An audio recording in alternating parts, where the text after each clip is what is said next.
അധികാര കേന്ദ്രീകരണത്തിനുള്ള ശ്രമങ്ങൾക്ക് ഗതിവേഗമുണ്ടായ വർഷമായിരുന്നു 2021. അതിൻ്റെ പ്രകടമായ ഉദാഹരണങ്ങൾ നമ്മൾ കണ്ടു കഴിഞ്ഞു. അതോടൊപ്പം അതിനെ ചെറുത്തു നിൽക്കാനുള്ള ശ്രമങ്ങളും 2023 പ്രത്യേകതയായി നമുക്ക് കാണണം. എയ്ഡം റിസാല അപ്ഡേറ്റ് സ്പെഷ്യൽ ഷോയിൽ എയ്ഡത്തിൻ്റെ മാനേജിംഗ് എഡിറ്ററും മുതിർന്ന മാധ്യമപ്രവർത്തകനുമായ വെങ്കടേഷ് രാമകൃഷ്ണൻ കൂടിയുണ്ട്. ഈ 2023 നമ്മളെടുക്കുമ്പോൾ ഇന്ത്യ മുന്നണിയുടെ ഫോർമേഷൻ പ്രഖ്യാപിച്ചുകൊണ്ട് അവർ അഡോപ്റ്റ് ചെയ്തൊരു റെസൊല്യൂഷൻ, ഇതൊക്കെ ചെറുതല്ലാത്ത ഒരു പ്രതീക്ഷ ഒരു ജനാധിപത്യത്തിൽ വിശ്വസിക്കുന്ന, മതനിരപേക്ഷതയിൽ വിശ്വസിക്കുന്ന ജനങ്ങൾക്ക് ഉണ്ടാക്കിയിരുന്നു. ആ പ്രതീക്ഷ 2024 അടുക്കുമ്പോൾ, 23 അവസാനിക്കുമ്പോൾ എവിടെയാണ് എത്തി നിൽക്കുന്നത് എന്നുള്ളൊരു ചോദ്യം ഉണ്ടല്ലോ. അതുപോലെ ഇപ്പോൾ നമ്മൾ ആദ്യം സംസാരിച്ച രാമക്ഷേത്രത്തിൻ്റെ ഉദ്ഘാടനം, അത് ഉണ്ടാക്കിയൊരു കൺഫ്യൂഷൻ ഈ ഇന്ത്യ മുന്നണിയും ബാധിച്ചിട്ടുണ്ട് എന്നുള്ളൊരു പ്രശ്നവും കൂടി ഉണ്ടല്ലോ. ഇതിനെ എങ്ങനെയാണ് നമ്മൾ 2003 അത് ഈ സത്യത്തിൽ ഇത് ഇന്ത്യ മുന്നണിയുടെ ഫോർമേഷനുമായിട്ടും രാമക്ഷേത്രത്തിൻ്റെ ഉദ്ഘാടനം മാത്രമായിട്ട് നമുക്ക് ചുരുക്കി കാണാൻ പറ്റില്ല. തീർച്ചയായും അത് ഒക്കെ വളരെ മൂർത്തമായിട്ട് ഇത് പ്രതിനിധാനം ചെയ്യുന്ന ഒരു കാര്യങ്ങളാണ്, പ്രത്യേകിച്ചും ഈ രാമക്ഷേത്ര ഉദ്ഘാടനത്തിൻ്റെ കാര്യത്തിലുള്ള കൺഫ്യൂഷൻ. ഇതിന് സത്യത്തിൽ നമ്മുടെ ഈ സെക്യുലർ മതനിരപേക്ഷ രാഷ്ട്രീയത്തിൻ്റെ ഒരു ചരിത്രപരമായിട്ടുള്ള പരാജയത്തിൻ്റെ തുടർച്ചയായിട്ട് വേണം നമുക്ക് ഒരു വശത്ത് ഹിന്ദുത്വ രാഷ്ട്രീയത്തിൻ്റെ ചരിത്രപരമായ തുടർച്ചയുടെ വിജയവും, അത് ഞാൻ പറഞ്ഞില്ലേ, എന്തൊക്കെ തിരിച്ചടികൾ ഉണ്ടാകുമ്പോഴും കാം ജാരി ഹേ എന്ന് പറഞ്ഞ് അതുമായിട്ട് ബന്ധപ്പെട്ട് മുന്നോട്ട് പോകാനുള്ള ഒരു തീരുമാനം ഉണ്ടാവുക, ആ തീരുമാനം നടപ്പാക്കാനുള്ള സംഘടനാ സംവിധാനം കെട്ടിപ്പടുക്കാൻ ശ്രമിക്കുക, അതിനുവേണ്ടിയുള്ള പ്രത്യയശാസ്ത്രപരമായിട്ടുള്ള ഘടകങ്ങളെ സ്വരുക്കൂട്ടാൻ ശ്രമിക്കുക, ഇതെല്ലാം അതിൻ്റെ ഭാഗമായിട്ട് അവർ ചെയ്തിട്ടുള്ളൊരു കാര്യമാണ്. മറുവശത്ത് നമുക്ക് നമ്മുടെ സ്വാതന്ത്ര്യ സമര പ്രസ്ഥാനത്തിൽ മഹാത്മാഗാന്ധി നേതൃത്വം നൽകുന്ന ഒരു സമയം മാറ്റി നിർത്തിയാൽ നമുക്കൊരു കൃത്യമായ മതനിരപേക്ഷ പ്രസ്ഥാനം ഉണ്ടായിരുന്നില്ല എന്നുള്ളതാണ്. ഇപ്പം ഗാന്ധിയുടെ മതനിരപേക്ഷ പ്രസ്ഥാനവും അത് വളരെ കൗശലപൂർവ്വം അദ്ദേഹം മെനഞ്ഞുണ്ടാക്കിയൊരു സ്ഥാനമാണ്. അദ്ദേഹം പക്ഷേ 1920കളിൽ ആണ് ഈ ഒരുപക്ഷെ നമ്മുടെ ഈ ഇന്ത്യ എന്ന് പറഞ്ഞ രാജ്യത്തിൻ്റെ അല്ലെങ്കിൽ രാഷ്ട്രത്തിൻ്റെ അതിൻ്റെ പ്രത്യയശാസ്ത്ര ധാരകൾ എടുത്ത് പരിശോധിക്കുകയാണെങ്കിൽ അതിൽ 3 വ്യത്യസ്ത ധാരകൾ 1920കളുടെ തുടക്കം മുതൽ നമ്മൾ പോരടിക്കുന്നത് കാണാൻ പറ്റും.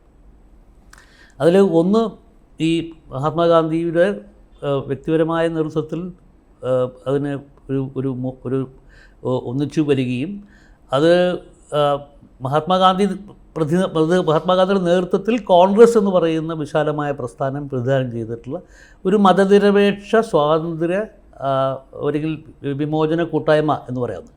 അപ്പോൾ അതിൽ മഹാത്മാഗാന്ധി കൊണ്ടുവന്നിട്ടുള്ള വലിയൊരു കോൺട്രിബ്യൂഷൻ എന്തായിരുന്നു പറഞ്ഞാൽ, അദ്ദേഹം ഒരു വശത്ത് അദ്ദേഹം ഒരു ഉറച്ച ഹിന്ദു മതവിശ്വാസിയാണെന്ന് പ്രഖ്യാപിക്കുകയും, പക്ഷേ അത് ചെയ്യുമ്പോൾ തന്നെ അദ്ദേഹം ഖിലാഫത്ത് പോലൊരു പ്രസ്ഥാനം ഈ സ്വാതന്ത്ര്യ സമര പ്രസ്ഥാനത്തിൻ്റെ ഭാഗമാവേണ്ട കാര്യമുണ്ടെന്ന് അടിയുറച്ചു പറയുകയും, അതോടൊപ്പം സ്ത്രീകളുടെ വിമോചനം, അടിസ്ഥാനവർഗപ്പെട്ടുള്ള ആൾക്കാരുടെ സാമ്പത്തികമായിട്ടുള്ള വിമോചനം, ഇതിനൊക്കെ വലിയ പ്രാതിനിധ്യമുള്ള ഒരുതരം സ്വാതന്ത്ര്യ പോരാട്ട ഫിലോസഫി ഉണ്ടാക്കുകയും ചെയ്തിട്ട് അങ്ങനെ ഒരു സ്ഥലം. ആ സമയത്ത് തന്നെയാണ് ഇടതുപക്ഷത്തിൻ്റെ ഭാഗത്തു നിന്ന്, ഇടതുപക്ഷം വളരെ ശക്തമായിരുന്നു, കോൺഗ്രസിനകത്ത് പോലും ശക്തമായിരുന്നു, ആ ഇടതുപക്ഷത്തിൻ്റെ നേതൃത്വത്തിലുള്ള ഒരു സംഘം അവർ പറഞ്ഞത് സ്വാതന്ത്ര്യം എന്ന് പറഞ്ഞത് രാഷ്ട്രീയ സ്വാതന്ത്ര്യത്തിനപ്പുറം സാമ്പത്തിക സ്വാതന്ത്ര്യവും കൂടി ലക്ഷ്യമാക്കുന്ന തരത്തിലുള്ള പദ്ധതികളും പ്രത്യയശാസ്ത്രവും അവലംബിച്ചാൽ മാത്രമേ പൂർണ്ണ സ്വാതന്ത്ര്യത്തിലേക്ക്, പൂർണ്ണ സ്വരാജ് എന്ന് പറയുന്ന സങ്കല്പം പൂർത്തിയാവുകയുള്ളൂ എന്ന് പറഞ്ഞിട്ടുള്ള ഒരു ധാര ഉണ്ടാവുകയും, മൂന്നാമത് ധാര ഈ വിനായക് ദാമോദർ സവർക്കർ എന്ന് പറയുന്ന വ്യക്തിയാൽ പ്രതിനിധാനം ചെയ്യപ്പെട്ട ഹിന്ദുത്വമായിരുന്നു. അവർ തീർച്ചയായും വളരെ കൃത്യമായിട്ട് ഈ പറഞ്ഞ സ്വാതന്ത്ര്യ സമര പ്രസ്ഥാനത്തിൽ ആ സമയത്ത് നിന്നിരുന്ന ഇടതുപക്ഷ മധ്യപക്ഷ ധാരകളെ നിരാകരിക്കുകയും നമ്മൾ പഴയ മനുസ്മൃതിയിലേക്ക് തിരിച്ചു പോയാൽ മാത്രമേ നമുക്ക് യഥാർത്ഥ സ്വാതന്ത്ര്യം കിട്ടുകയുള്ളൂ എന്ന് പറയുന്ന ഈ 3 ധാര. ഈ 3 ധാരകളും തമ്മിലുള്ള പോരാട്ടത്തിനിടയിൽ നമുക്ക് ഒരു യഥാർത്ഥ മതനിരപേക്ഷ പ്രസ്ഥാനം അല്ലെങ്കിൽ ഒരു മൂവ്മെൻറ്റ് നമുക്കുണ്ടായിട്ടില്ല എന്നുള്ളതാണ് വസ്തുത.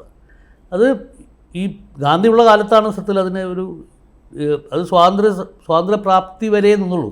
സ്വാതന്ത്ര്യപ്രാപ്തി വരെ പോലും നിന്നില്ല. സ്വാതന്ത്ര്യപ്രാപ്തിക്ക് മുമ്പ് തന്നെ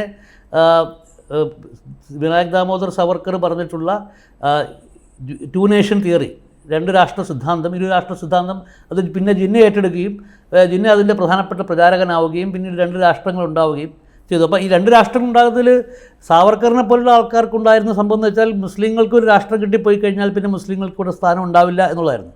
പക്ഷേ നമ്മുടെ ദേശീയ മുസ്ലിങ്ങൾ എന്ന് പറയുന്ന അല്ലെങ്കിൽ ഈ സ്വാതന്ത്ര്യ സമര പ്രസ്ഥാനത്തിൻ്റെ ഭാഗമായുണ്ടായിരുന്ന വലിയ വിഭാഗം മുസ്ലിങ്ങൾ ഇവിടെ തന്നെ നിൽക്കുകയും അങ്ങനെയാണ് ഈ പറഞ്ഞിട്ടുള്ള ഒരു അജണ്ടയ്ക്ക് ഹിന്ദുത്വ അജണ്ടയ്ക്ക് സ്വാതന്ത്ര്യത്തിൻ്റെ ആദ്യ വർഷങ്ങളിൽ തന്നെ ഒരു ഫലപ്രാപ്തി ഇല്ലാത്ത സാഹചര്യം ഉണ്ടായത്. പക്ഷേ അവർ ഇത് തുടർന്നു. പക്ഷേ മറുവശത്ത് നെഹ്റു ഒരു ശ്രമം നടത്തിയെങ്കിലും ഇടതുപക്ഷത്തേക്ക് ഒന്നിച്ചു കൊണ്ടുവന്ന് കൂടെ നിർത്തി ഒരു വിശാലമായ അർത്ഥത്തിലുള്ള ഒരു മതനിരപേക്ഷ കൂട്ടായ്മ ഉണ്ടാക്കാൻ വേണ്ടി ശ്രമിച്ചുവെങ്കിലും അത് പല കാരണങ്ങൾ, അത് ഇടതുപക്ഷത്തിൻ്റെ ആ സമയത്തുള്ള ചില ദുർവാശികൾ അല്ലെങ്കിൽ ഒരു കൃത്യമായിട്ടുള്ള കാഴ്ചപ്പാടില്ലായ്മ, അങ്ങനെയുള്ള പല ഘടകങ്ങൾ കാരണം പിന്നീട് കോൺഗ്രസിനുണ്ടായിട്ടുള്ള വലിയ അപജയം. ഞാൻ പറഞ്ഞതുപോലെ ഇത് ഇപ്പോൾ നമ്മൾ കാണുന്ന ഒരു സിറ്റുവേഷൻ എന്താണെന്ന് കഴിഞ്ഞാൽ ഈ ഹാർഡ് കോർ ഹിന്ദുത്വയ്ക്ക് പകരമായിട്ട് സോഫ്റ്റ് ഹിന്ദുത്വ മുന്നോട്ട് വെച്ച് കഴിഞ്ഞാൽ ഒരു വിധത്തിൽ ചിലപ്പോൾ ഇവരുടെ മുമ്പിൽ പിടിച്ചു നിൽക്കാൻ പറ്റും എന്നുള്ള ആ ഒരു കൺഫ്യൂഷൻ, അത് രാജീവ് ഗാന്ധിയുടെ കാലത്ത് നമ്മൾ കോൺഗ്രസിൽ കണ്ടതാണ്, ഇപ്പോൾ രാഹുൽ ഗാന്ധിയുടെ കാലത്ത് കോൺഗ്രസിൽ കാണുന്നു. അതിൻ്റെ അനുരണനങ്ങൾ നമ്മൾ കേരളത്തിൽ കാണുന്നു, അത് കെ സുധാകരൻ മുതൽ ഉള്ള ആൾക്കാരിൽ നമ്മളത് കാണുന്നു. അപ്പോൾ ഈ ഒരു സെക്യുലർ പ്രോജക്റ്റ്, മതനിരപേക്ഷ പ്രോജക്റ്റ് എന്ന് പറയുന്നൊരു പ്രോജക്റ്റിൻ്റെ എന്തായിരിക്കണം അതിൻ്റെ തലങ്ങൾ, അത് ഈ കേവലമായിട്ട് സോഫ്റ്റ് ഹിന്ദുത്വം എന്തായാലും നടക്കില്ല എന്നുള്ള കാര്യം ഇപ്പോഴല്ല. 1989 രാജീവ് ഗാന്ധി അയോധ്യയിലെ രാമക്ഷേത്രത്തിന് ശിലാന്യാസം നടത്തിയ സമയത്ത് തെളിഞ്ഞതാണ്. ആ സമയത്ത് അത് കോൺഗ്രസിനെ അതിനെക്കൊണ്ട് ഗുണമുണ്ടായത് BJPക്ക് മാത്രമാണ്. ഏറ്റവും ഒടുവിലിപ്പോൾ മധ്യപ്രദേശ്, ഛത്തീസ്ഗഡ്, രാജസ്ഥാൻ തിരഞ്ഞെടുപ്പുകളിൽ, നിയമസഭാ തിരഞ്ഞെടുപ്പുകളിൽ ഈ സോഫ്റ്റ് ഹിന്ദുത്വം കൊണ്ട് യാതൊരു കാര്യവുമില്ല എന്ന് മനസ്സിലായതാണ്. അപ്പോൾ ഇത് മുന്നോട്ട് കൊണ്ടുപോകണം? ഇതിപ്പോഴും ഈ കൺഫ്യൂഷൻ എന്ന് പറയുന്നത് കൺഫ്യൂഷനല്ല, ഇതൊരു കംപ്ലീറ്റ്ലി ഒരുതരം ആശയവ്യക്തതയില്ലായ്മയും എന്താണ് ഈ മതനിരപേക്ഷ പ്രോജക്റ്റിൻ്റെ ഭാഗമാവേണ്ടത്. ഉദാഹരണത്തിന് ഈ മതനിരപേക്ഷതയെപ്പറ്റി, ഇന്ത്യൻ മതനിരപേക്ഷതയെപ്പറ്റി ആലോചിക്കുമ്പോൾ നമുക്ക് മനസ്സിൽ വരുന്ന ഏറ്റവും പ്രധാനപ്പെട്ട പേരൊന്നും ഭഗത് സിംഗിൻ്റെ. ഭഗത് സിംഗ് എന്താണ്? ഭഗത് സിംഗ് എഴുതിയിട്ടുള്ള, അദ്ദേഹം മതനിരപേക്ഷത വക്താവായിരിക്കുമ്പോൾ അദ്ദേഹം എഴുതിയിട്ടുള്ള ഏറ്റവും പ്രധാനപ്പെട്ട പുസ്തകം why I am not a Hindu എന്നുള്ളതാണ്. ഞാൻ എന്തുകൊണ്ട് ഹിന്ദു അല്ല എന്നുള്ളതാണ്. അങ്ങനെയുള്ള ഒരു സംഭവം നിലനിൽക്കെ അംബേദ്കറിനോടൊപ്പം ഭഗത് സിംഗിനെ ഒരു ഹിന്ദുത്വ നേതാവായി അവതരിപ്പിക്കുന്നതിൽ വരെ സംഘപരിവാർ വിജയിച്ചിരിക്കുന്നു എന്നുള്ളതാണ് ഒരു പ്രധാനപ്പെട്ട കാര്യം. അപ്പോൾ ഇങ്ങനെ ഒരു പശ്ചാത്തലം, അതിൻ്റെ ഒരു ലളിതമായിട്ടുള്ള കാര്യം എന്ന് വെച്ചാൽ നമുക്കൊരു സെക്യുലർ പ്രോജക്റ്റ് ഉണ്ടായിരുന്നില്ല ഒരിക്കലും. അത് ഇനിയിപ്പം ഇന്ന് തുടങ്ങിയാൽ അത് വിജയിക്കുമോ? ഇമ്മീഡിയറ്റായിട്ടൊന്നും വിജയിക്കില്ല. പക്ഷെ ഒരുപക്ഷെ ഈ രീതിയിൽ ഒരു ലോങ് ടേം പ്രോജക്റ്റായിട്ട് ഇതിനെ കാണാൻ പറ്റുന്ന തരത്തിലുള്ള മതനിരപേക്ഷ നേതൃത്വം മറുവശത്തുണ്ടായാൽ മാത്രമേ ഒരുപക്ഷെ ഈ സാധനത്തിന് മുന്നോട്ട് പോകാൻ പറ്റുള്ളൂ. ഇത് പറഞ്ഞതുകൊണ്ട് ഇപ്പോൾ ഇത് സംസാരിച്ചപ്പോൾ ഛത്തീസ്ഗഡ്, രാജസ്ഥാൻ, മധ്യപ്രദേശ്, അവിടെ സോഫ്റ്റ് ഹിന്ദുത്വം എങ്ങനെയാണ് കോൺഗ്രസിന് ഗുണം ചെയ്യാതെ പോയത് എന്നുള്ളത് സൂചിപ്പിച്ചല്ലോ. ഇതിന് വേറൊരു ഉത്തരം നേരത്തെ നമ്മൾ കർണാടകത്തിൽ, അതും 2021 തന്നെ സംഭവിച്ചാണ്, കർണാടകത്തിൽ നമ്മൾ കണ്ടതാണ്. വളരെ കൃത്യമായ സ്റ്റാൻഡ് എടുത്തുകൊണ്ട് എന്താണോ സംഘപരിവാരം അവരുടെ ഭരണകാലത്ത് നടപ്പാക്കാൻ, ആ അജണ്ട നടപ്പാക്കാൻ, അതിനെ ഓരോന്നിനെയും പേരെടുത്ത് പറഞ്ഞുകൊണ്ട് അതിനെ ഞങ്ങൾ തിരുത്തും എന്ന് പ്രഖ്യാപിച്ചുകൊണ്ട് ഒരു ഇലക്ഷനെ നേരിടുന്ന കാഴ്ച നമ്മൾ കർണാടകത്തിൽ കണ്ടു. പക്ഷേ അവിടെ വലിയ വിജയം കോൺഗ്രസ് കൈവരിക്കുന്നതും കണ്ടു. അത് എന്താണ് ഒരു സെക്യുലർ അല്ലെങ്കിൽ പൊളിറ്റിക്സ് ഫോളോ ചെയ്താൽ ഉണ്ടാകാൻ പോകുന്ന റിസൾട്ട് എന്നുള്ളതിനെക്കുറിച്ചൊരു സൂചന നൽകുന്നതാണോ, അതോ നമ്മൾ ഈ ഒരു സൗത്ത് നോർത്ത് ഡിവൈഡിൻ്റെ ഭാഗമായിട്ടുള്ളതാണോ? അല്ല, സൗത്ത് നോർത്ത് ഡിവൈഡ് നമുക്ക് തള്ളിക്കളയാൻ പറ്റില്ല. സൗത്ത് നോർത്ത് ഡിവൈഡ് എന്നുള്ളതൊരു ഒരുപക്ഷെ 2021 കുറേ കൂടെ ക്ലാരിറ്റിയോടെ വന്നിട്ടുമുണ്ട് ഈ സൗത്ത് നോർത്ത് ഡിവൈഡ്. കാരണം തെലങ്കാനയിലെ കോൺഗ്രസിൻ്റെ വിജയം, കർണാടകയിലെ കോൺഗ്രസിൻ്റെ വിജയം, തമിഴ്നാട്ടിലെ DMK, കേരളത്തിലെ ലെഫ്റ്റ്, ഈ സൗത്ത് നോർത്ത് എന്നുള്ളത് നമുക്ക് കാണാതിരിക്കാൻ പറ്റില്ല. പക്ഷേ എനിക്ക് തോന്നുന്നത്, എനിക്കറിയാം, ഇപ്പോൾ നമ്മളൊരു ഇയറിൻ ചർച്ചയ്ക്ക് അപ്പുറം ഒരു ഹിസ്റ്റോറിക്കലായിട്ടുള്ളൊരു ചർച്ചയായിട്ട് കൂടുതലായിട്ട് മാറിപ്പോകുന്നുണ്ടോ എന്ന് എനിക്ക് സംശയമുണ്ട്. പക്ഷേ ഇത് പറയാതിരിക്കാൻ നിവൃത്തിയില്ല. ഞാൻ 40 കൊല്ലമായിട്ട് പണിയെടുത്ത് ജീവിക്കുകയും അതിനെ ഒരു സീരിയസ് ആയിട്ട് കാണുന്ന ഒരാളെന്ന് നൽകി ഈ നോർത്തും സൗത്തുമായിട്ടുള്ളൊരു പ്രധാനപ്പെട്ട വ്യത്യാസം എന്ന് പറഞ്ഞാൽ, നമുക്ക് ഈ ഹിന്ദു മതത്തിനകത്ത് ഉള്ള റിഫോർമേറ്റീവായിട്ടുള്ള പ്രസ്ഥാനങ്ങൾ, പരിഷ്കരണ പ്രസ്ഥാനങ്ങൾ, ഇപ്പോൾ കേരളത്തിലാണെങ്കിൽ ശ്രീനാരായണ ഗുരു, തമിഴ്നാട്ടിലാണെങ്കിൽ പെരിയാർ, മഹാരാഷ്ട്രയിലാണെങ്കിൽ ജ്യോതിബ ഫുലെ, ഈ തരത്തിലുള്ള പ്രസ്ഥാനങ്ങൾ ഉണ്ടായിട്ടുള്ളത് അക്കാലത്തെ മദ്രാസ് പ്രസിഡൻസിയിലും മഹാരാഷ്ട്ര പ്രസിഡൻസിയിലും മാത്രമാണ്. നോർത്തിൽ അങ്ങനെയുള്ളൊരു മൂവ്മെൻറ്റ്സ് ഉണ്ടായിട്ടില്ല. എനിക്ക് തോന്നുന്നു അതാണ് ഒരു ഫണ്ടമെൻ്റൽ ആയിട്ടുള്ള ഒരു വ്യത്യാസം. നമ്മൾ ഈ നോർത്ത് സൗത്ത് ഡിവൈഡ് എന്ന് പറയുമ്പോൾ അത് പലപ്പോഴും അതൊരു സെക്ടേറിയൻ ആയിട്ടുള്ള അല്ലെങ്കിൽ ഒരു വിഭാഗീയമായിട്ടുള്ളൊരു കാര്യമാണ് നമ്മൾ സംസാരിക്കുന്നതെന്ന് പലപ്പോഴും തോന്നുമ്പോൾ അങ്ങനെയുള്ള പ്രചാരണങ്ങൾ ഇപ്പോൾ ഉണ്ടായിട്ടുണ്ട്. ഉദാഹരണത്തിന് മോദി തന്നെ ഇപ്പോൾ അതിന് ഹിന്ദുത്വ ശക്തികൾ തന്നെ ഇപ്പോൾ അതിനെ വലിയ രീതിയിൽ കൗണ്ടർ ചെയ്യാൻ വേണ്ടിയിട്ട് അവർ കാശിയും തമിഴ്നാടുമായിട്ടുള്ള എത്രയോ പ്രാചീന കാലം മുതലുള്ള ബന്ധത്തെ സ്ഥാപിച്ചുകൊണ്ട് ബേസിക്കായിട്ട് അതിൻ്റെ ഒരു പുതിയ ഈ പറഞ്ഞ ഹിന്ദുത്വ പ്രോജക്റ്റിൻ്റെ ഒരു പുതിയ തലമാണിത്. ഇപ്പോൾ ഈ ഒരു ബന്ധം സ്ഥാപിക്കുകയും അതിനെ ഒരു വളർത്തിക്കൊണ്ടുവരാനുള്ള ശ്രമങ്ങൾ നമ്മൾ ഇനി കൂടുതലായിട്ട് കണ്ടുകൊണ്ടിരിക്കും. വരും ദിവസങ്ങളത് പാർലമെന്റിലെ ചെങ്കോൽ പോലും അതുമായി റിലേറ്റ് ചെയ്ത ചില പ്രൊജക്റ്റുകളുടെ അതാണ്. പക്ഷേ നിങ്ങൾ കർണാടക തിരഞ്ഞെടുപ്പിനെ പറ്റി പറഞ്ഞത് വളരെ പ്രസക്തമായ കാര്യമാണ്. പക്ഷെ എനിക്ക് തോന്നുന്നതെന്ന് വെച്ചാൽ ഒരുപക്ഷെ ഇന്ത്യക്ക് ഒരു മതനിരപേക്ഷ മോഡൽ എന്ന് പറയാവുന്ന സാധനം അത് യഥാർത്ഥത്തിൽ തമിഴ്നാട്ടിലെ DMK നേതൃത്വത്തിലുള്ള മുന്നണിയാണ്. ചില ബേസിക്കായിട്ട് അതിലെന്ന് വെച്ചാൽ ഒന്ന് ഈ ഒരു പ്രാദേശിക കക്ഷിയുടെ നേതൃത്വത്തിലുള്ള ഒരു കൺഫ്യൂഷനും ഈ പറഞ്ഞ രീതിയിൽ അവർ BJPയുമായിട്ട് ഇലക്ഷനിൽ സഖ്യമുണ്ടാക്കുകയും മന്ത്രിസഭയിൽ ഭാഗമാക്കുകയും ചെയ്തു. പക്ഷേ കോറായിട്ടുള്ള ഐഡിയോളജിക്കൽ ആയിട്ടുള്ള കോംപ്രമൈസസ് മറുവശത്ത് BJP പല മതനിരപേക്ഷ പാർട്ടികളുമായിട്ട് ചേർന്ന സമയത്ത് BJP കോറായിട്ടുള്ള സംഭവങ്ങളിൽ കോംപ്രമൈസ് ചെയ്യാത്തതുപോലെ DMKയും കോറായിട്ടുള്ള അവരുടെ അജണ്ടയിൽ കോംപ്രമൈസ് ചെയ്യാതെയാണ് BJPയുമായിട്ട് സഖ്യമുണ്ടാക്കിയിട്ടുള്ളത്. അത് അടിയന്തരാവസ്ഥ കാലം മുതൽ ഇങ്ങോട്ടുള്ള അവരുടെ സഖ്യങ്ങളെല്ലാം പരിശോധിച്ചാൽ നമുക്ക് കാണാൻ പറ്റും. പക്ഷേ എനിക്ക് തോന്നുന്നത് വെച്ചാൽ ഈ പ്രത്യേകിച്ചും സ്റ്റാലിൻ്റെ നേതൃത്വത്തിൽ തമിഴ്നാട്ടിലുണ്ടായിട്ടുള്ള സാധനം ഒന്ന് ഒരു പ്രാദേശിക കക്ഷിയുടെ നേതൃത്വത്തിലുള്ള സംഭവം. പിന്നെ അതിൽ ആരൊക്കെയാണ്? അതിൽ കോൺഗ്രസ് ഉണ്ട്, അതിൽ മുസ്ലിം ലീഗുണ്ട്, അതിലൊരു ദളിത് പാർട്ടിയുണ്ട്, അതിൽ ഇടതുപക്ഷമുണ്ട്. അപ്പോൾ എനിക്ക് തോന്നുന്നത് ഈ ഒരു ഐഡിയോളജിക്കൽ ആയിട്ടുള്ള ഈ ധാരകളുടെ ഒരു കൺഗ്ലോമറേഷൻ സത്യത്തിൽ ഈ ഹിന്ദുത്വ എന്ന് പറയുന്ന ഐഡിയോളജിക്കൽ സ്ട്രീമിന് അതിനെ കൗണ്ടർ ചെയ്യാൻ പറ്റുന്ന ഒരു മൾട്ടി ഹെഡഡ് ആയിട്ടുള്ള ഒരു ഐഡിയോളജിക്കൽ കോമ്പിനേഷൻ അത് തമിഴ്നാട്ടിലാണ് അതിൻ്റെ ഏറ്റവും കറക്റ്റായിട്ടുള്ള മോഡൽ എന്നാണ് ഞാൻ വിചാരിക്കുന്നത്. കർണാടകത്തിൽ അതിൻ്റെ ഏറെയും കുറഞ്ഞുമുള്ള രീതിയിൽ അത് പ്രത്യേകിച്ചും ഈ യോഗേന്ദ്ര യാദവിനെ പോലുള്ള ആൾക്കാരൊക്കെ നയിക്കുന്ന സംഘടനകൾ ഈ പൊതു രാഷ്ട്രീയ പ്രത്യക്ഷത്തിൽ രാഷ്ട്രീയമില്ലാത്ത എന്നാൽ സാമൂഹിക തലത്തിൽ പ്രവർത്തിക്കുന്ന സംഘടനകൾ അവർ ആ സ്ഥാനത്തിലേക്ക് കടന്നു വരികയും അവരതിനെ ഒരു വിശാലമായ അർത്ഥത്തിൽ ജനകീയ അടിസ്ഥാനത്തിൽ വളരെ വ്യാപകമായിട്ട് അവർ ജനങ്ങളെ സംഘടിപ്പിച്ചുകൊണ്ട് മുന്നോട്ട് കൊണ്ടുപോകുന്ന ഒരു സാഹചര്യത്തിലുണ്ടായിട്ട്. പക്ഷേ നിങ്ങൾ എന്താണ് ഇതിൻ്റെ നമ്മുടെ ഒരു മതനിരപേക്ഷ രാഷ്ട്രീയത്തിനുള്ളൊരു യഥാർത്ഥ മോഡൽ എന്ന് ചോദിച്ചാൽ എനിക്ക് തോന്നുന്നത് ഈ തമിഴ്നാട് മോഡൽ നമുക്ക് ഇന്ത്യ മുഴുവൻ റിപ്ലിക്കേറ്റ് ചെയ്യാൻ പറ്റുമെങ്കിൽ അതായിരിക്കും. ഉദാഹരണത്തിന് രാജസ്ഥാനിൽ BJPയും കോൺഗ്രസുമായിട്ടുള്ള വോട്ട് ഷെയറിൽ വലിയ അന്തരമൊന്നുമില്ല. ഒരുപക്ഷെ ഇന്ത്യയിലെ ഏറ്റവും ജനോപകാരപ്രദമായിട്ടുള്ള വെൽഫെയറിസത്തിൻ്റെ തലത്തിൽ പരിശോധിക്കുകയാണെങ്കിൽ ഏറ്റവും മികച്ച സർക്കാർ നടത്തിയത് അശോക് ഗെഹ്ലോട്ടിൻ്റെ സർക്കാരാണ്. അവിടുത്തെ ഹെൽത്ത് പ്രോജക്റ്റൊക്കെ എനിക്ക് തോന്നുന്നത് ഈ ലോകത്തിന് തന്നെ മാതൃകയായിട്ടുള്ള ഹെൽത്ത് സ്കീംസാണ് അവിടുത്തെ ഉണ്ടായിട്ടുള്ളത്. വെച്ചാൽ ആ രീതിയിലുള്ളൊരു ഹെൽത്ത് വെൽഫെയർ സ്കീം ലോകത്തൊരു രാജ്യത്തുണ്ടെന്ന് എനിക്ക് തോന്നുന്നില്ല. എന്നിട്ടും ഗെഹ്ലോട്ട് തോറ്റുപോയി. ഗെഹ്ലോട്ടിൻ്റെ നേതൃത്വത്തിലുള്ള കോൺഗ്രസ് തോറ്റുപോയി. എനിക്ക് തോന്നുന്നു വെച്ചാൽ അവർ അതിൽ ഫണ്ടമെൻ്റലായിട്ടുള്ള ഫെയിലിയർ എന്താണെന്ന് പറഞ്ഞു കഴിഞ്ഞാൽ അവിടെ CPM ഒരു 3 ജില്ലകളിൽ വളരെ വലിയ പ്രാതിനിധ്യമുള്ള വലിയ ജനകീയ വേരോട്ടമുള്ള ഒരു പാർട്ടിയാണ്. അവരുമായിട്ട് അവിടെ ചേർന്നില്ല എന്നുള്ളത്. പിന്നെ അതുപോലെ തന്നെ അവിടുത്തെ ഒരു ട്രൈബൽ പാർട്ടിയുമായിട്ടും ഒരു ദളിത് പാർട്ടിയുമായിട്ടും ചേരാൻ വേണ്ടി കോൺഗ്രസ് വിമുഖത കാണിച്ചു. കോൺഗ്രസിൻ്റെ പ്രശ്നം എന്താ വെച്ചാൽ അവർക്കെന്ന് വെച്ചാൽ ഈ ചെറിയ രീതിയിലുള്ള ഒരു നേട്ടം ഏതെങ്കിലും രാജ്യത്തിൻ്റെ ഒരു കോണിലുണ്ടാകുമ്പോൾ പെട്ടെന്ന് തന്നെ കോൺഗ്രസിന് അതിൻ്റെ പഴയ സുഖമുണ്ട്. ഒരു സെൻസ് ഓഫ് എൻറ്റൈറ്റിൽമെൻറ്റ് എന്ന് പറയും. അതായത് ഞങ്ങൾക്ക് ഇതെല്ലാം അർഹതപ്പെട്ടതാണ്, ബാക്കി ആർക്കും അർഹതപ്പെട്ടതല്ല എന്ന് പറയുന്നൊരു സാധനം കോൺഗ്രസിൻ്റെ ലീഡർഷിപ്പിൽ വരും.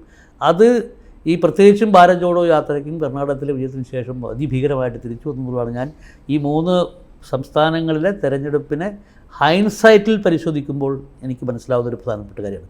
അപ്പോൾ എത്രയും പെട്ടെന്ന് ഈ കുതിരപ്പുറത്ത് നിന്ന് കോൺഗ്രസ് ഇറങ്ങുന്നോ അത്രയും ഈ കോൺഗ്രസ് നല്ലത്, ഈ നാട്ടിനും നല്ലത് എന്നാണ് എനിക്ക് തോന്നുന്നത്. അല്ല, അതിൽ ഈ 2023 അവസാനിക്കുമ്പോൾ ഈ ഒരു ഇൻസൈറ്റ് കോൺഗ്രസിന് കുറേ കൂടെ ഉള്ളതായിട്ട് തോന്നുന്നുണ്ടോ? എന്ന് വെച്ചാൽ ഇപ്പോൾ തെരഞ്ഞെടുപ്പ് പരാജയങ്ങൾ അനലൈസ് ചെയ്തുകൊണ്ടുള്ള അവരുടെ യോഗങ്ങളുടെ വിവരങ്ങൾ പുറത്തേക്ക് വരുമ്പോൾ രാഹുൽ ഗാന്ധിയുടെയൊക്കെ വലിയ വിമർശനത്തെക്കുറിച്ചൊക്കെയുള്ള വാർത്തകൾ വരുന്നുണ്ട്.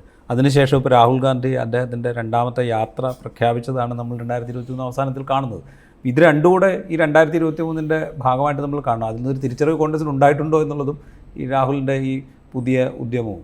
ഞാൻ എൻ്റെ ഒരു ചെറിയ ഒരു സംഭവം ഇപ്പോഴല്ല, കുറച്ച് കൊല്ലമായിട്ട് എനിക്കുള്ളൊരു ഡിഫറൻസിയേഷൻ, ഈ ലാർജർ കോൺഗ്രസ് പോളിറ്റിക്സിനെ പറ്റി സംസാരിക്കുന്ന സമയത്ത് രാഹുൽ ഗാന്ധിയെ അതിൽ ഉൾപ്പെടുത്തി സംസാരിക്കാൻ എനിക്ക് ചെറിയ പ്രശ്നമുണ്ട്. രാഹുൽ ഗാന്ധി കോൺഗ്രസ് പ്രസിഡൻ്റായ കാലം മുതൽ തന്നെ ഞാൻ കണ്ടിട്ടുള്ളൊരു സംഭവമാണ്. രാഹുൽ ഗാന്ധി കോൺഗ്രസ് പ്രസിഡൻ്റായ സമയത്ത് സത്യത്തിൽ അയാൾ ഒരുപാട് റിഫോംസ് കോൺഗ്രസിനകത്ത് കൊണ്ടുവരാൻ ശ്രമിക്കുകയും അതിന് യഥാർത്ഥത്തിൽ ഡെമോക്രറ്റൈസ് ചെയ്യാൻ വേണ്ടി ശ്രമിക്കുകയൊക്കെ ചെയ്തിട്ടുള്ള ആളാണ്.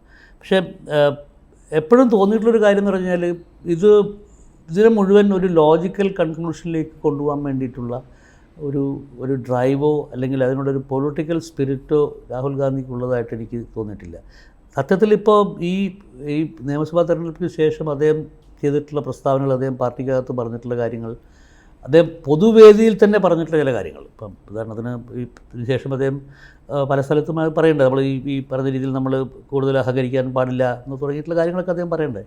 പക്ഷെ ഇതൊക്കെ പറഞ്ഞതിന് ശേഷം അദ്ദേഹം ഈ കഴിഞ്ഞ ആഴ്ച ഈ തെരഞ്ഞെടുപ്പ് ഇങ്ങനെ കേവലം 4 മാസങ്ങൾക്കപ്പുറം തിരഞ്ഞെടുപ്പ് നടക്കാൻ പോകുന്നൊരു സാഹചര്യത്തിൽ അത് ഇതുപോലെ ഒരു വിശാലമായൊരു യാത്ര, അത് 6000 കിലോമീറ്റർ നടക്കാനൊക്കെ പുറപ്പെടുന്നു എന്ന് പറയുന്ന സമയത്ത് അത് എന്ത് തരത്തിലുള്ളൊരു പൊളിറ്റിക്കൽ ഇൻ്റലിജൻസാണ് കാണിക്കുന്നത് ഇതിനെപ്പറ്റി എനിക്ക് വലിയ സംശയമുണ്ട്.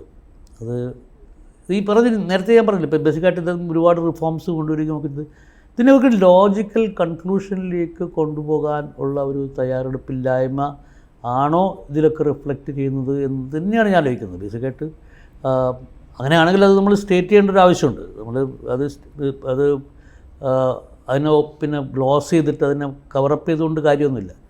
സത്യത്തിൽ ഇത് ഈ പറഞ്ഞ രീതിയിൽ ഈ രണ്ടാമത്തെ യാത്രയുടെ ഈ പ്രഖ്യാപനം അത് ഈ ഒരു കോണ്ടെക്സ്റ്റിൽ, ഈ ഒരു സാഹചര്യത്തിൽ എനിക്കിത് ഒരു അബദ്ധമായിട്ടല്ലാതെ എനിക്ക് വേറെ അതിനെ കാണാൻ പറ്റുന്നില്ല. അപ്പം അങ്ങനെയുള്ളൊരു അബദ്ധങ്ങൾക്ക് പറ്റുന്ന, അല്ലെങ്കിൽ അബദ്ധങ്ങൾ ചെയ്തിട്ട് നമുക്കത് പിന്നീട് തിരുത്താൻ പറ്റുന്നൊക്കെ വിചാരിക്കാൻ പറ്റുന്നൊരു സമയമല്ല ഇതെന്നുള്ളതാണ് വേറെ പ്രധാനപ്പെട്ട കാര്യം. നമ്മളിതിനായി വേറൊരു എലിമെൻറ്റിലേക്ക് കൂടെ നമ്മൾ കിടക്കണമെന്ന് എനിക്ക് തോന്നുന്നു. ഇപ്പോൾ ഈ അദാനി ഗ്രൂപ്പിനെതിരായ വളരെ പ്രധാനപ്പെട്ട ചില അലിഗേഷൻസ് വന്ന വർഷം കൂടിയാണത്. എങ്ങനെയാണ് അവരുടെ ഓഹരി വില ഉള്ളതിനേക്കാൾ കൂടുതൽ ഇൻഫ്ലേറ്റ് ചെയ്ത് കാണിച്ചത്, അതിനവരെങ്ങനെയാണ് ഓഫ്ഷോർ അക്കൗണ്ടുകൾ ഉപയോഗിച്ചത് സംബന്ധിച്ചുള്ള 2 റിപ്പോർട്ടുകൾ കഴിഞ്ഞ ഈ വർഷം 2023 പുറത്തേക്ക് വന്നു. ഈ മഹോമൈത്രയുടെ പാർലമെൻറ്റിൽ നിന്നുള്ള പുറത്താക്കൽ ഈ അദാനി ഗ്രൂപ്പിനെതിരായുള്ള വിമർശനങ്ങളുമായി ചേർത്ത് വായിക്കപ്പെടുകയും ചെയ്യുന്നുണ്ട്. ഈ 2 റിപ്പോർട്ടുകളും ഏതെങ്കിലും തരത്തിലുള്ള ഇമ്പാക്റ്റ് ഒരു കേരളത്തിൻ്റെ രാജ്യത്തിൻ്റെ സോഷ്യോ എക്കണോമിക് പ്ലാറ്റ്ഫോമുകളിൽ ഏതെങ്കിലും തരത്തിലുണ്ടാക്കിയിട്ടുണ്ടോ? ഒട്ടും ഉണ്ടാക്കിയിട്ടില്ല എന്ന് പറയാൻ പറ്റില്ല. തീർച്ചയായും ഇത് കൂടുതലായിട്ട് ഡിസ്കസ് ചെയ്യപ്പെടുന്ന ഒരു സാഹചര്യം ഉണ്ട്. ഇവിടെയൊക്കെയാണ് ഈ പൊളിറ്റിക്കൽ പ്രോജക്റ്റിൻ്റെ ഒരു പ്രശ്നമുള്ളത്, ഒരു പൊളിറ്റിക്കൽ ഓർഗനൈസേഷണൽ പ്രോജക്റ്റിൻ്റെ ഒരു പ്രശ്നമുള്ളത്. ഈ 2 റിപ്പോർട്ടുകളും ഇന്ത്യയിലെ പ്രതിപക്ഷ പാർട്ടികൾ, അപ്പോൾ ഞാനിപ്പോൾ ഇന്ന് പാർട്ടിയെന്ന് പറയുന്നില്ല, ഇന്ത്യയിലെ പ്രതിപക്ഷ പാർട്ടികൾ,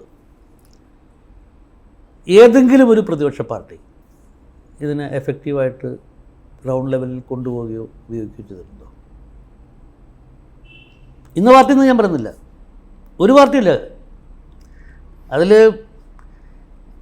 മധ്യ ഇടത് വ്യത്യാസമില്ലാതെ ഒരു പാർട്ടിക്കും എഫക്റ്റീവായിട്ട് ഈ സാധനത്തെ മുന്നോട്ട് കൊണ്ടുപോകാൻ പറ്റും. ഒരുപക്ഷെ മഹുവ പോലെയുള്ള വ്യക്തികൾ, പരഞ്ജോയ് ഗുഹത്താർത്തെ പോലെയുള്ള വ്യക്തിഗതമായിട്ട് രാഷ്ട്രീയ പ്രവർത്തനം നടത്താത്ത, എന്നാൽ സാമൂഹിക തലത്തിലും പത്രപ്രവർത്തനത്തിലുമൊക്കെ വ്യാപരിക്കുന്ന ആൾക്കാർ, നമ്മുടെ മലയാളിയായിട്ടുള്ള രവി നായരെ പോലുള്ള അത്തരത്തിലുള്ള ആൾക്കാരല്ലാതെ ഇത് ആരാണ് ഈ സാധനത്തെ ഒരു പൊളിറ്റിക്കൽ മൂവ്മെൻറ്റിൻ്റെ ഭാഗമായിട്ട് ഇതിനെ മുന്നോട്ട് കൊണ്ടുപോയിട്ടുള്ളത്? ആരുമില്ല. അപ്പോൾ നിങ്ങൾ ചോദിക്കുന്ന ഈ ചോദ്യത്തിൽ സത്യത്തിൽ, ഉദാഹരണത്തിന് ബോഫേഴ്സ് എന്ന് പറയുന്ന ഒരു സാധനം 1989 ഇന്ത്യയുടെ ചരിത്രത്തിലെ വളരെ പ്രധാനപ്പെട്ട ഒരു സർക്കാരിൻ്റെ മാറ്റത്തിന് വഴിവെച്ച സാധനമാണ്. അതങ്ങനെ ആകാശത്ത് നിന്ന് പൊട്ടിമുളിച്ച് ബോഫേഴ്സ് എന്നൊരു വാർത്ത സ്വീഡിഷ് റേഡിയോ പുറത്ത് കൊണ്ടുവന്നുകൊണ്ട് മാത്രം സംഭവിച്ചതല്ലല്ലോ. അതിന് മുകളിലൊരു ക്യാമ്പയിൻ ഉണ്ടായി, ജനമോർച്ച എന്നൊരു പ്രസ്ഥാനമുണ്ടായി. വിശ്വനാഥ് പ്രതാപ് സിംഗ് എന്ന് പറയുന്ന ആ കാലത്തെ ധനമന്ത്രിയും പിന്നീട് ഡിഫൻസ് മിനിസ്റ്ററുമായി മാറിയ മനുഷ്യൻ കോൺഗ്രസിൻ്റെ അകത്തുനിന്ന് പുറത്തു വരുന്ന സാഹചര്യം ഉണ്ടായി.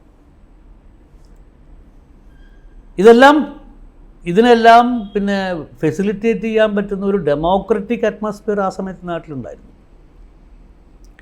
ഇന്നിപ്പോൾ ബി ജെ പിക്ക് അകത്ത് തന്നെ അദാനിക്കെതിരായിട്ട് ചിന്തിക്കുന്ന, അല്ലെങ്കിൽ ഈ പറഞ്ഞ രീതിയിൽ സർക്കാരിൻ്റെ ഇപ്പോഴത്തെ പോക്ക് അല്ലെങ്കിൽ ഈ പാർട്ടിയുടെ പോക്ക് ശരിയല്ല എന്ന് വിചാരിക്കുന്ന ഒരാൾക്ക് എന്തെങ്കിലും ഒരു കാര്യം ഇവിടുത്തെ ജനങ്ങളുടെ ഭാഗത്തു നിന്നുള്ള ഒരു റിയാക്ഷൻ മൂർത്തമായിട്ട് കാണാത്തിടത്തോളം കാലം എനിക്കറിയാം. എനിക്ക് ചുരുങ്ങിയത് 10-25 ബി ജെ പി സീനിയർ നേതാക്കന്മാരെയും അത്ര തന്നെ എം പിമാരെയും എനിക്കറിയാം. അവർ സത്യത്തിൽ ഇന്നലെ രാഹുൽ ഗാന്ധി പറഞ്ഞതുപോലെ അവിടെ ഗുലാമിയാണ്, അവിടെ അടിമത്തമാണ് നടക്കുന്നതെന്ന് വിശ്വസിക്കുന്ന ബി ജെ പി നേതാക്കന്മാരെ, വളരെ സീനിയറായിട്ടുള്ള നേതാക്കന്മാരടക്കം എനിക്കറിയാം. കഴിഞ്ഞ 5-10 വർഷമായിട്ട്, അല്ല 5-6 വർഷമായിട്ട് ഒരു അക്ഷരം പുറത്തു പറയാൻ പറ്റാത്ത വളരെ സീനിയറായിട്ടുള്ള നേതാക്കന്മാർ ആരാണെന്ന് ഞാൻ പറയേണ്ട ആവശ്യമില്ല. രാഷ്ട്രീയം അറിയുന്ന ആൾക്കാർക്കറിയാം. പക്ഷേ പ്രതിപക്ഷത്തിൻ്റെ റോൾ എന്താ? പ്രതിപക്ഷത്തിൻ്റെ റോൾ ഇത്തരം കാര്യങ്ങൾ വരുന്ന സമയത്ത് അതിനെ പ്രചരിപ്പിക്കുക, അതിനെ ഒരു പ്രചാരണത്തിൻ്റെ ഭാഗമായിട്ട് വളർത്തിക്കൊണ്ടുവരിക. അത് ചെയ്യുന്ന ആരും ചെയ്യുന്നു? ഒരാളും ചെയ്യുന്നില്ല എന്ന് എനിക്ക് തോന്നുന്നു. എല്ലാ തരത്തിലുമുള്ള പലതരത്തിൽ, ഇപ്പോൾ അദാനിക്ക് മുമ്പിൽ പലതരം ബെസ്റ്റ് ഇൻട്രസ്റ്റുകൾ ഉള്ള പ്രതിപക്ഷത്തിൻ്റെ നേതാക്കന്മാരും പാർട്ടികളും പല തലങ്ങളിൽ അതിന് ക്വസ്റ്റൻ ഓഫ് ഡിഗ്രി ഉണ്ടാവും. അവർ കീഴടങ്ങിയിട്ടുള്ളൊരു കാഴ്ചയാണ് നമ്മൾ കാണുന്നത്. അപ്പോൾ എന്താണ് ഇതിനെ കൊണ്ടുണ്ടാകുന്ന മാറ്റം? ഇത് ജനങ്ങൾക്ക് ബാധകമായിട്ടുള്ള കാര്യമൊക്കെ തന്നെയാണ്. ഉദാഹരണത്തിന് ഇന്ത്യയിൽ തൊഴിലില്ലായ്മ, ഒരുപക്ഷെ ഈ പറഞ്ഞ ഞാൻ നേരത്തെ പറഞ്ഞ ഈ പലതരം മൾട്ടി സ്പീക്കിൻ്റെയും തുടങ്ങിയിട്ടുള്ള കാര്യങ്ങൾ 2014 തെരഞ്ഞെടുപ്പ് നേരിടുന്ന സമയത്ത് നരേന്ദ്രമോദി പറഞ്ഞത് 2 കോടി ജോലി എന്നാണ്. 2019 ആയപ്പോൾ എല്ലാ വർഷവും 10 ലക്ഷം 15 ലക്ഷം തൊഴിൽ.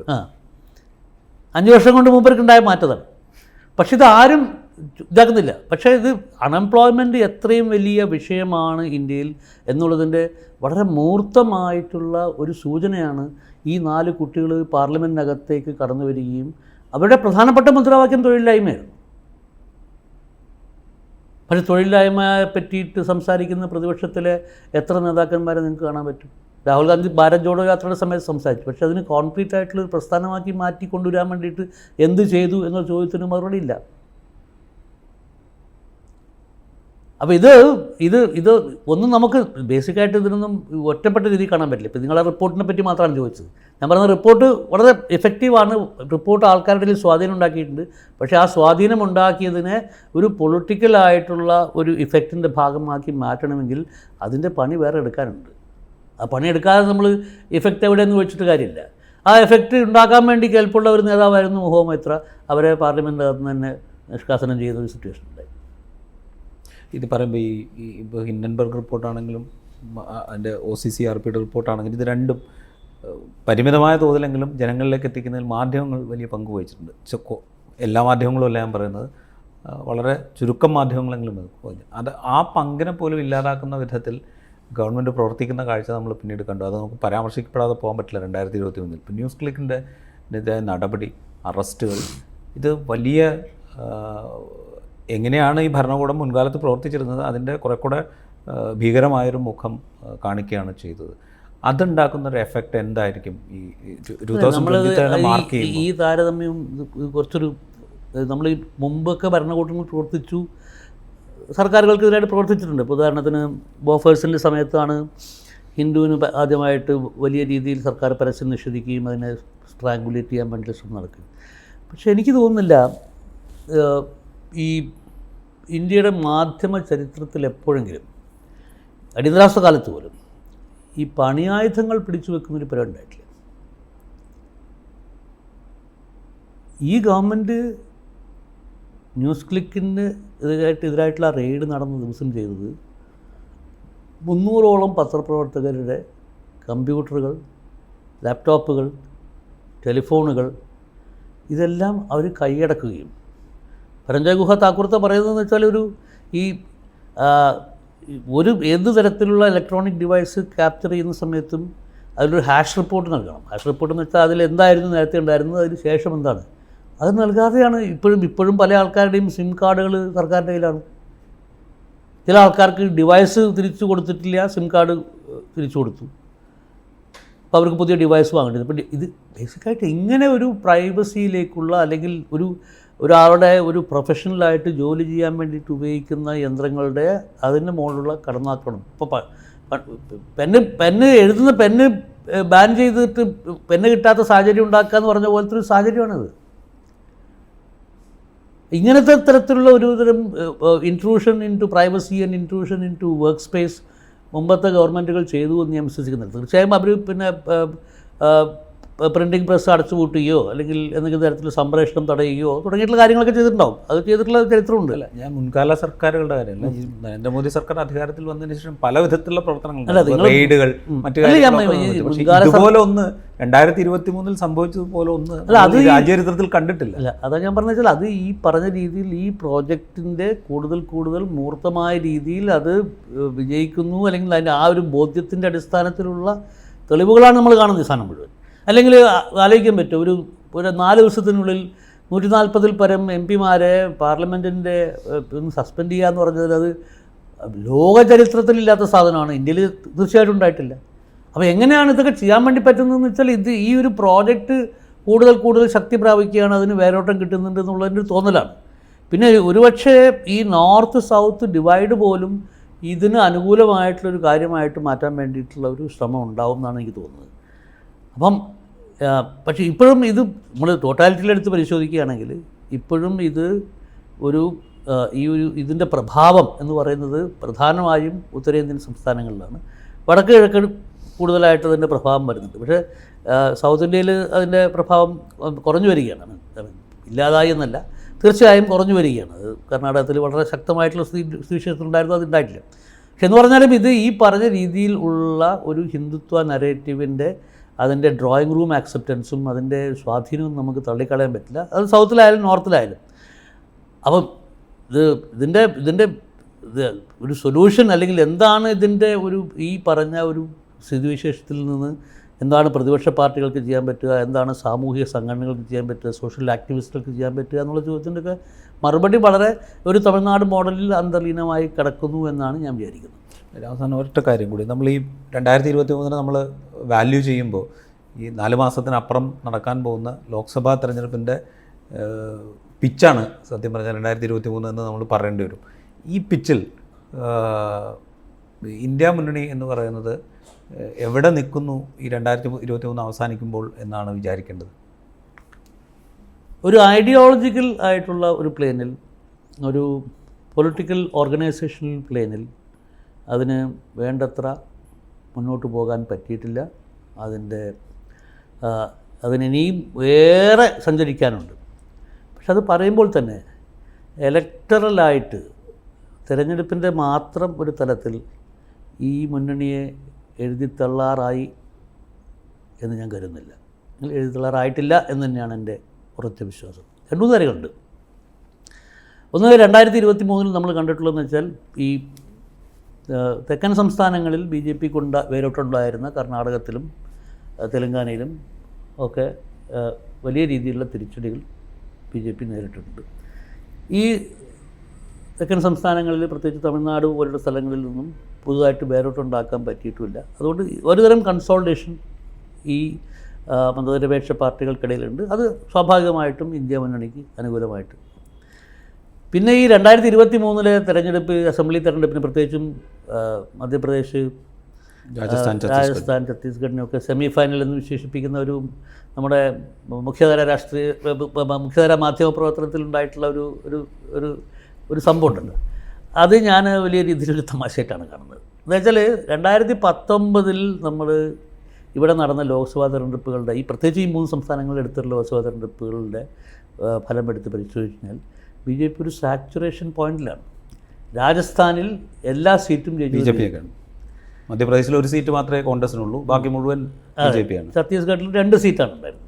അപ്പോൾ അതുകൊണ്ട് ഇതിൽ മുഴുവൻ എല്ലാ സ്ഥലത്തും ഈ 3 സ്ഥലത്തും 3 സംസ്ഥാനങ്ങളിലെ മുഴുവൻ സീറ്റും വിജയിക്കുകയാണെങ്കിൽ തന്നെയും BJPക്ക് 3 സീറ്റാണ് കൂടുതലുണ്ടാവുക. നമ്മൾ തിയറട്ടിക്കലായിട്ട് നമ്മൾ വിചാരിക്കുന്നു നമ്മൾ ഈ എല്ലാ സീറ്റും ജയിക്കുന്നു. അത് സംഭവിക്കാൻ പോണില്ല എന്നുള്ളതാണ് സത്യത്തിൽ ഈ വോട്ടിംഗ് പാറ്റേണിൻ്റെ ഒരു സംഭവം. ബേസിക്കായിട്ട് വെച്ചാൽ ഇപ്പം ഈ കോൺഗ്രസിൻ്റെ ഈ പെർഫോമൻസ് മോശം പെർഫോമൻസ് ആണെന്ന് നമ്മൾ കണക്കാക്കുകയാണെങ്കിൽ ഈ മോശം പെർഫോമൻസ് തന്നെ കോൺഗ്രസ് റിപ്പീറ്റ് ചെയ്യുകയാണെങ്കിൽ തന്നെ ഈ കോൺഗ്രസ്സിന് കഴിഞ്ഞ പ്രാവശ്യത്തെ 3 സീറ്റിൽ നിന്ന് 16 സീറ്റിലേക്ക് കയറാനുള്ള ഒരു സാഹചര്യമുണ്ട്. അങ്ങനെ സംഭവിക്കില്ല. എന്നാലും ഇതൊരു ഈ പറഞ്ഞ ഇലക്ട്രലായിട്ട് ഇതിനെ തള്ളിക്കളയാൻ പറ്റുന്ന, പ്രത്യേകിച്ചും ഈ 2023 ഈ അസംബ്ലി തെരഞ്ഞെടുപ്പുകളുടെ ഫലത്തിൻ്റെ മാത്രം തലത്തിൽ പറ്റുമെന്ന് തോന്നുന്നില്ല. പക്ഷേ ഈ ഗെയിൻസ് ഉണ്ടായിട്ടുള്ള സ്ഥലങ്ങളിൽ ഇനി വലിയ രീതിയിൽ റിവേഴ്സ് ഉണ്ടാവുകയും എന്നാൽ തിരിച്ചു പിടിക്കാൻ വേണ്ടി സാധ്യതയുള്ള ഉത്തർപ്രദേശ് പോലുള്ള സ്ഥലങ്ങളിൽ ഇവിടെയെല്ലാം ഈ മതനിരപേക്ഷ പാർട്ടി അല്ലെങ്കിൽ ഇന്ത്യ മുന്നണിയിലെ പാർട്ടികളുടെ ഒരു കൃത്യമായിട്ടുള്ള താളമേളം, ഹിന്ദിയിൽ താൾമേൽ എന്ന് പറയും. ആ കൃത്യമായൊരു താളമേളം അതൊരു മൈക്രോ മാനേജ്മെൻറ്റിൽ കൂടെ മാത്രമേ നടക്കുള്ളൂ. ഒരു കോൺസ്റ്റിറ്റ്യുവൻസി ടു കോൺസ്റ്റിറ്റ്യുവൻസി എടുത്തുകൊണ്ട് അതിനെ പരിശോധിച്ചുകൊണ്ട് നടത്തും.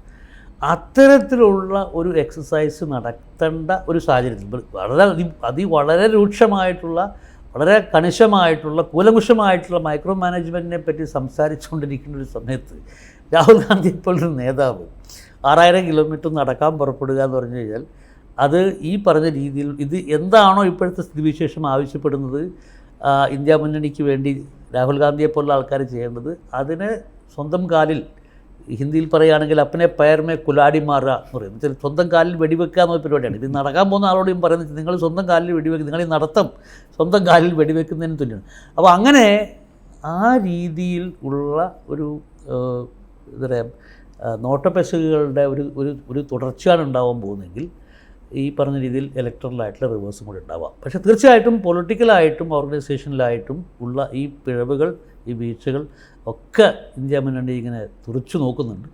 ആ തുറച്ചു നോട്ടം എത്രമാത്രം ഒരു ഇൻട്രോസ്പെക്ഷനിലേക്ക് ആ തുറച്ചു നോട്ടത്തെ കൊണ്ടുപോകാൻ പറ്റും എന്നുള്ളതാണ് ഇന്ത്യ മുന്നണിയുടെ നേതൃത്വം തമ്മിലുള്ള ഏറ്റവും വലിയ വെല്ലുവിളി എന്ന് ഞാൻ വിചാരിക്കുന്നു. മറുവശത്ത് നമ്മൾ നേരത്തെ പറഞ്ഞതുപോലെ ഈ ഹിന്ദുത്വ പ്രോജക്റ്റ് ഇങ്ങനെ അവർ കൂടുതൽ ബ്ലേറ്റൻ്റ് ആവുകയും കൂടുതൽ ഞങ്ങളുടെ മുമ്പിൽ എതിരാളികളില്ല എന്ന് തോന്നുന്ന വിധത്തിൽ അവർ മുന്നോട്ട് പോവുകയും ചെയ്ത സ്ഥിതിവിശേഷമുണ്ട്. ചരിത്രത്തിൽ അങ്ങനെ പോയിട്ടുള്ള ശക്തികളെല്ലാം അവർക്കെല്ലാം പ്രതീക്ഷിക്കാതെ അപ്രതീക്ഷിതമായ തിരിച്ചടി കിട്ടുന്നതാണ് സംഭവിച്ചിട്ടുള്ളത്. അതിവിടെ സംഭവിക്കില്ല നമുക്ക് പറയാൻ പറ്റില്ല. പക്ഷേ തീർച്ചയായും ഈ ഇന്ത്യ മുന്നണിക്ക് തീർച്ചയായും ഒരു വലിയ രീതിയിലുള്ള ഇമ്മീഡിയറ്റ് ഇൻട്രോസ്പെക്ഷൻ ആൻഡ് ഇമ്മീഡിയറ്റ് ആക്ഷൻ്റെ ആവശ്യമുണ്ട് എന്നാണ് എനിക്ക് പറയാൻ പറ്റും. 2023 ഇന്ത്യൻ യൂണിയൻ എന്ന രാജ്യത്തിൻ്റെ രാഷ്ട്രീയ സാമൂഹ്യ ചിത്രത്തെ നമ്മൾ അങ്ങനെ അടയാളപ്പെടുത്തേണ്ടി വരും. അതാണ് 2024 അല്ലെങ്കിൽ അങ്ങോട്ടുള്ള രാജ്യത്തിൻ്റെ രാഷ്ട്രീയത്തെ, സാമൂഹ്യ ചലനങ്ങളെയൊക്കെ നിർണ്ണയിക്കാൻ പോകുന്നത്. എയ്ഡവും റിസാല അപ്ഡേറ്റും ചേർന്ന് സംഘടിപ്പിച്ച ദേശീയ രാഷ്ട്രീയം 2023 എന്ന സ്പെഷ്യൽ എപ്പിസോഡ് ഇവിടെ പൂർണ്ണമാകുന്നു. നന്ദി.